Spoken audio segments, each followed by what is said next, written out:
Hello guys, welcome back to my channel Earth Mom Dehradun. मैं हूं ज्योति और वेलकम है आप सभी का मेरे चैनल में। सबसे पहले गाइस, आप सभी को हनुमान जयंती की हार्दिक शुभकामनाएं। ज़रूर कमेंट सेक्शन में बताना कि आज किस किस का हनुमान जयंती के उपलक्ष्य में फास्ट है। इसी के साथ हम लोग आज का रिएक्शन वीडियो करेंगे शिवानी के लेटेस्ट व्लॉग के ऊपर।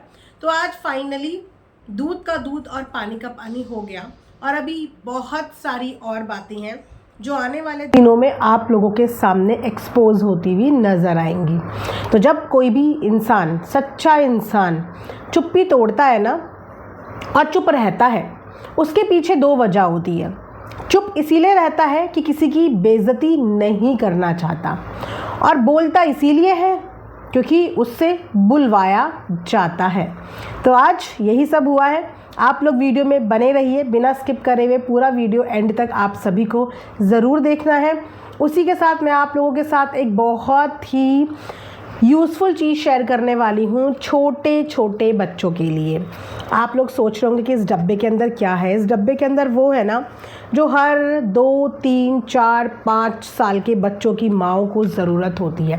वैसे आजकल लोगों ने ईजी तरीका भी निकाल लिया है, जैसे ही बच्चे रोएं वैसे ही या तो फ़ोन दे दो या फिर टीवी ऑन कर दो। बट ये एक बहुत गलत प्रैक्टिस है, क्योंकि मार्केट में ऐसी बहुत सारी चीज़ें अवेलेबल हैं जो बच्चों के लिए यूज़फुल और बच्चों के लिए एंटरटेनिंग हो सकती हैं। उन्हीं में से ये हैं गाइस फ्लैश कार्ड्स, जो मैंने बहुत यूज़ करे हैं, मतलब बहुत। और ये फ्लैश कार्ड्स आप लोगों को एक दो नहीं, ये पूरा फ्लैश कार्ड का बंडल ये है और एक पूरा फ्लैश कार्ड्स का बंडल ये है।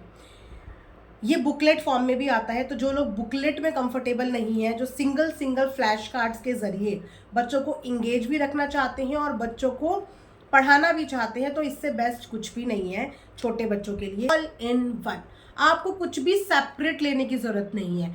वेजिटेबल्स नेम इसमें है, बर्ड्स नेम इसमें है, एनिमल नेम इसमें है, नंबर्स नेम इसमें है, मतलब एवरीथिंग, व्हीकल, सब कुछ आप देखिए। जैसे कि इस तरफ आपको दिख रहा होगा नंबर 7 और इस तरफ आपको दिख रहा होगा कैबिज।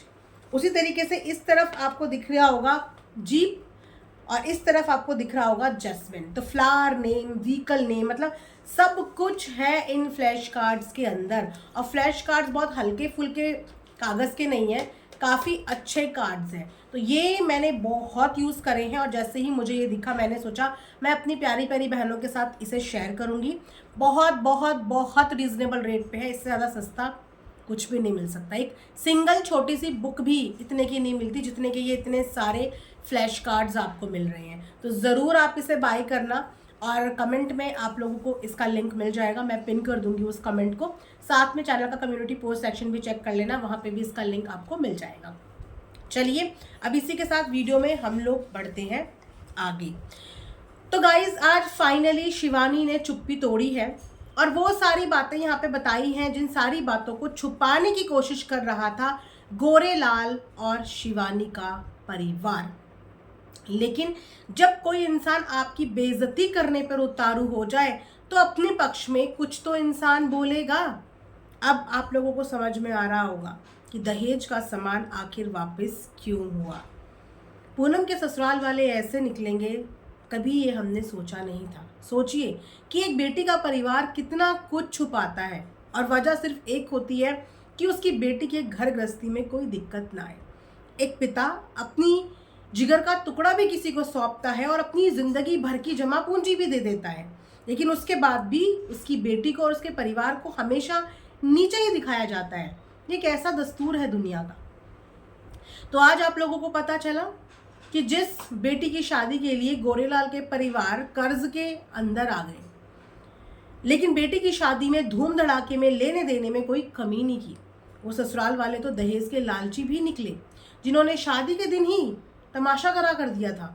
जी हाँ, पूनम के ससुराल वालों ने शादी के दिन ही दहेज को लेकर तमाशा खड़ा कर दिया था। उस वक्त में बहुत रोना धोना हुआ, लेकिन क्या 1.5 साल तक आपको ये बात पता चली? क्योंकि वो एक बेटी का परिवार था, एक बेटी का ससुराल था। ना तो उस बेटी ने कभी अपना दुख बताया, ना ही कभी बेटी के मायके वालों ने कभी ये बताया, और ना ही शिवानी ने कभी ये बताया। शिवानी को बुलवाने का बहुत शौक है लोगों को, लेकिन क्या जब वो बोले बर्दाश्त कर पाओगे?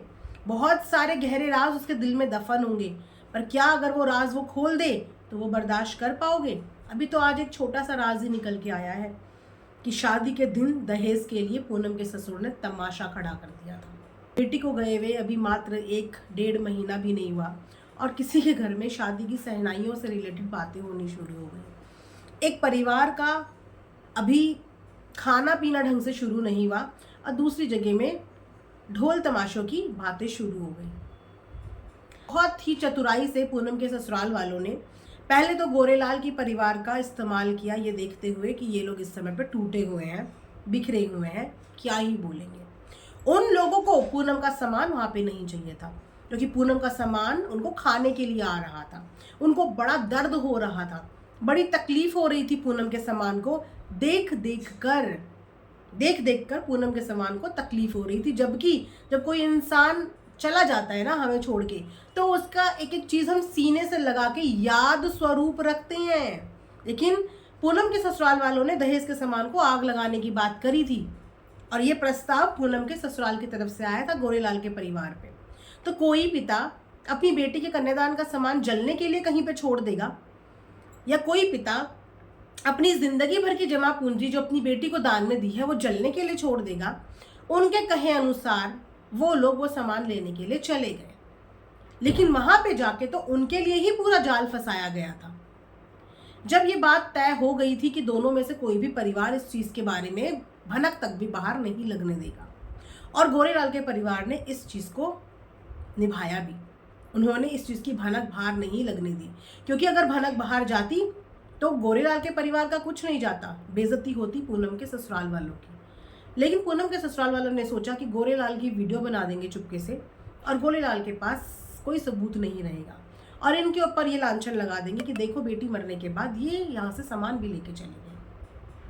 और इस षड्यंत्र में कोई एक इंसान नहीं इन्वॉल्व होगा, क्योंकि अगर एक इंसान इन्वॉल्व होता तो शायद उसके देवर को रोक चुका होता। परिवार का कोई इंसान तो रोकता कि मत कर, वो रुका नहीं। उसने जगह जगह वो वीडियोस बांटी, फेक आईडीज के माध्यम से जगह जगह शिवानी को पोक किया गया कि अब शिवानी कुछ नहीं बोलेगी, अब शिवानी कुछ नहीं बोलेगी। शिवानी ने तो बोल के भेजा था कि अगर बात बनती होगी तो बात वहां पे बना देना, और आराम से सामान वापस आ गया।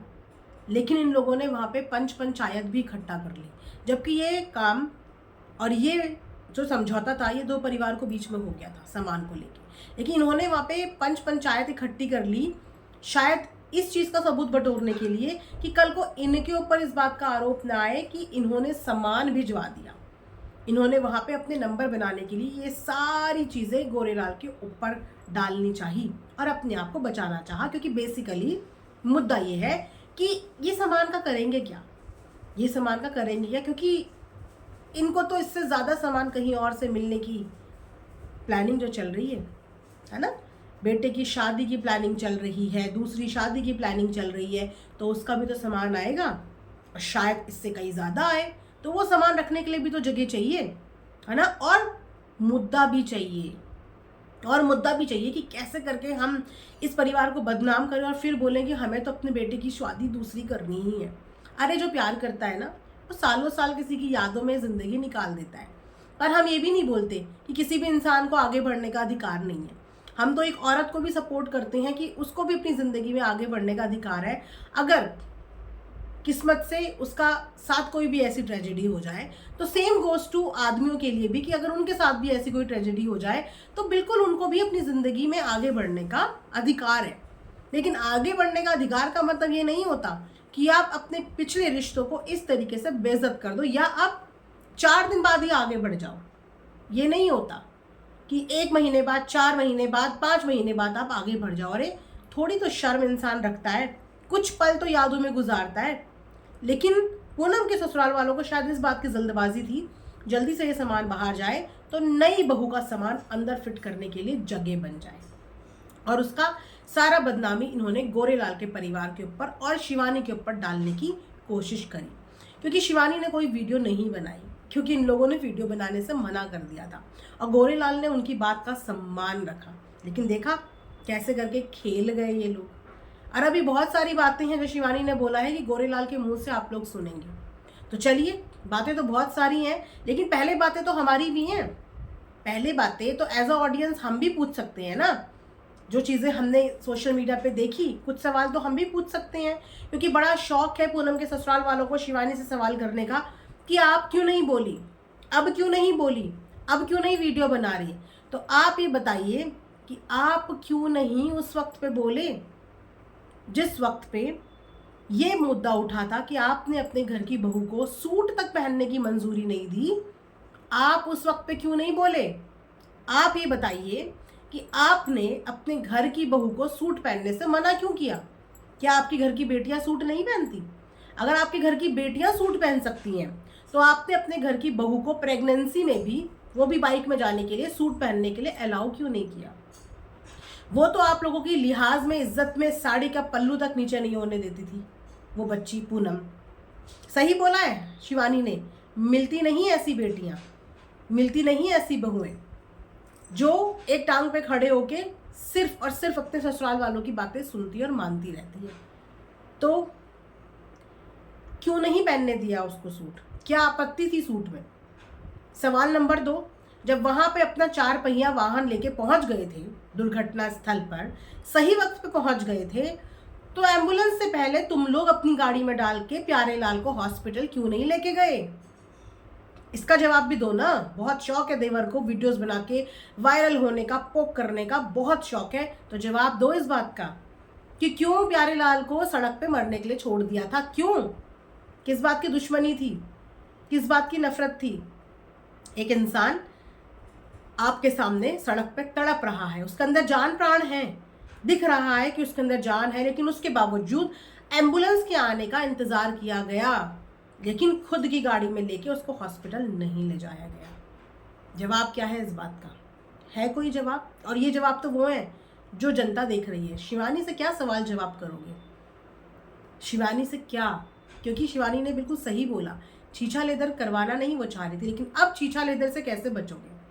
और अब अगर इसके ससुराल वाले आए, हमें सोशल मीडिया पे कोई ऐसा बोल रहा है, हमारे लिए लोग ऐसा बोल रहे हैं, हमारे लिए लोग ऐसी वीडियो बना रहे हैं, तो सबसे पहले यही सवाल इनसे पूछना कि उस वक्त पे अपने बेटे को क्यों नहीं रोका जिस वक्त पे तुम्हारा बेटा दूसरे के परिवार को बदनाम करने के लिए वीडियो पे वीडियो छाप रहा था? उस वक्त पे क्यों नहीं बोला जिस वक्त तुम्हारा बेटा वीडियोस लीक कर रहा था? उस वक्त पे क्यों नहीं बोला जब बहू के अकाउंट से इधर उधर फेक कमेंट्स करवा रहा था? उस वक्त पे अपने बच्चों को, अपने घर के औलादों को क्यों नहीं रोका? तब ये सवाल इनसे जरूर करना, क्योंकि आएंगे ये लोग रोते हुए, ये लोग रोते हुए सिंपैथी कार्ड खेलने के लिए आएंगे। और जब ये आएंगे तब आप लोगों को ये सवालों के तमाचे इनके मुंह पे दे मारने हैं कि शायद उस बच्ची ने उस दिन सूट नहीं पहना होता तो शायद उसकी साड़ी वाकई में बाइक में फंसती नहीं, उन दोनों की जिंदगियां बच जाती। हो सकता था ना ये हो सकता था, क्योंकि जरिया होती है कोई ना कोई चीज, माध्यम होती है। अगर एलिगेशन ही कोई लगाने पे आए तो लगाए जा सकते हैं। ये भी लगाया जा सकता है कि प्यारे लाल तो तुम्हारी वजह से गया, वो बच सकता था। अगर तुम होते उसके अपने सगे तो तुमने ना आंव देखना था ना ताव देखना था, 4 आदमियों ने उठाना था, गाड़ी में डालना था। मैं बोलूं 4 पहियों की गाड़ी ना भी होती, 2 पहियों की होती, इंसान वहां पे भी लेके दौड़ता है। जब उसके अपने को खरोच आती है वो इंतजार नहीं करता, वो सीधा लेके दौड़ता है। समझ में आया? अभी बहुत कुछ समझ में आएगा गाइस। चलो अच्छा है, लोगों के चेहरों से पर्दे फाश हो रहे हैं। और ये शिकायत मुझे उन माता पिता के लिए भी रहेगी कि जब आप लोगों को ऐसे ससुराल वालों के रंग ढंग शुरुआती दिनों में ही नजर आ जाते हैं ना, तो अपनी बेटी को इनके घर में बलि का बकरा बनने के लिए मत दें। हाल तक अपनी बच्चियों को रानी बनाकर रखते हैं, आज़ादी से जीना सिखाते हैं, सारी सुख सुविधाएं देने की कोशिश करते हैं, तो बाद में उनको खूंटा बांध के उनके गले में ससुराल वालों को क्यों सौंप देते हैं? क्यों उनको बंधा मजदूर बना देते हैं वहां पे? क्यों?